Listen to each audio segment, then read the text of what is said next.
আসসালামু আলাইকুম। উম্মি আইমান ব্লগ চ্যানেলে সবাইকে স্বাগতম। কেমন আছেন সবাই? আশা করি সকলেই ভালো আছেন।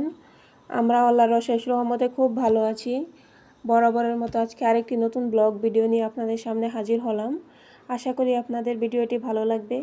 প্লিজ ভিডিওটিকে স্কিপ করবেন না। এই তো এখন বাজে সকাল 10টা। বাচ্চাদের জন্য নাস্তা বানিয়ে নিচ্ছি। আজকে ভাবলাম যে রুটি বানিয়ে দেই। বাসায় যেহেতু মিষ্টি ছিল আর আমার বাচ্চারা মিষ্টি দিয়ে রুটি খেতে খুবই পছন্দ করে। মিষ্টি থাকলে ওদের যদি 3 বেলা রুটি দেওয়া হয় ওরা 3 বেলায় খেয়ে নেবে। এই তো আমার রুটি বানানো হয়ে গেছে, এবার ওদের খেতে দেব। এরপর চলে আসলাম রান্না করে। এটা এখন বাজে দুপুর 3টা। আজকে বাসায় গেস্ট আসবে, তাই তার জন্য রান্না করছি। ভাবলাম যে মাংসটা আগে রান্না করে রাখি।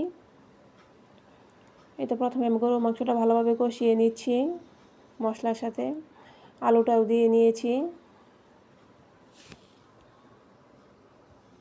এরপর মাংসটা আমি প্রেসার কুকারে দিয়ে দিব। মাংসটা প্রেসার কুকারে দিয়ে দিয়েছি আর এদিকে মুরগির মাংসটা রান্না করে নেব। মশলাটা কষিয়ে তারপর আমি মাংসটা দিয়ে দিচ্ছি। সবসময় মশলাটা ভালোভাবে কষিয়ে নেই। মশলাটা যত ভালো কষানো হবে তরকারিটা খেতে কিন্তু তত মজা হবে। এই তো মাংস অনেকটাই কষানো হয়ে গেছে। এবার আলুগুলো দিয়ে নিচ্ছি। আলু দিয়ে মাংসটাকে আরেকটু কষিয়ে নিব। এই তো আমার কষানো হয়ে গেছে, তরকারিটাও কিন্তু হয়ে গেছে। আর এই পাশে চুলায় আমি একটু পেঁয়াজ রসুন দিয়ে একটু তরকারিটা বাগার দিব। আমার মাকে সবসময় দেখতাম যে মাংসটা রান্না করার পরে এরকম আবার করতো, বাগার দিত। এভাবে খেতে কিন্তু খুবই মজা লাগে। তরকারির উপরে একদম তেল বেশি থাকে, কালারটাও কিন্তু অনেক সুন্দর হয়। আমি আজকে এভাবেই রান্না করছি। এখন পর্যন্ত যদি আমার ভিডিওটি কেউ দেখে থাকেন প্লিজ একটা লাইক দিয়ে দিবেন। আর ভিডিওটা যদি ভালো লাগে সুন্দর একটা কমেন্ট করে যাবেন। আমি আমার সময় মতো কমেন্ট ধরে ধরে আপনাদের চ্যানেলে গিয়ে আপনাদের ভিডিও দেখে আসব। আর এখানে আমি ছোলা বিরিয়ানিটা করব, এর জন্য ছোলাটা সুন্দরভাবে মশলা দিয়ে রেডি করে নিলাম। এবার পোলাওয়ের চালটা দিয়ে দিলাম।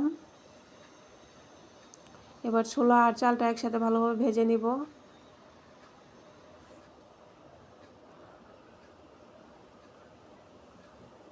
রোজা থেকে আসলে মেহমানদের জন্য রান্না করলে কিন্তু অনেক টেনশন কাজ করে, কেমন হবে, যেহেতু রোজা থেকে টেস্ট করে দেখা যায় না। তারপরেও সবগুলা রান্না নাকি অনেক টেস্ট হয়েছিল, অনেক প্রশংসা করেছে, সবগুলো রান্নাই মজা ছিল। আর এখানে আমি বেগুনি ভেজে নিচ্ছি। আসলে সব ভিডিওভাবে দেখানো হয়নি, আরও অনেক আয়োজন করেছিলাম। একা হাতে রান্না করা আবার ভিডিও করা অনেক সময় লেগে যায়, তাই ওভাবে ভিডিও করতে পারিনি। বেগুনিগুলো অনেক ফুলকো ফুলকো হয়েছিল আর অনেক মচমচে হয়েছিল। এই তো বেগুনিগুলো নামিয়ে নিব। এবার আমি পেঁয়াজটা ভেজে নিব। পেঁয়াজ মরিচ দিয়ে আমি ভালোভাবে আসসালামু আলাইকুম, সকালে ভালো থাকবেন।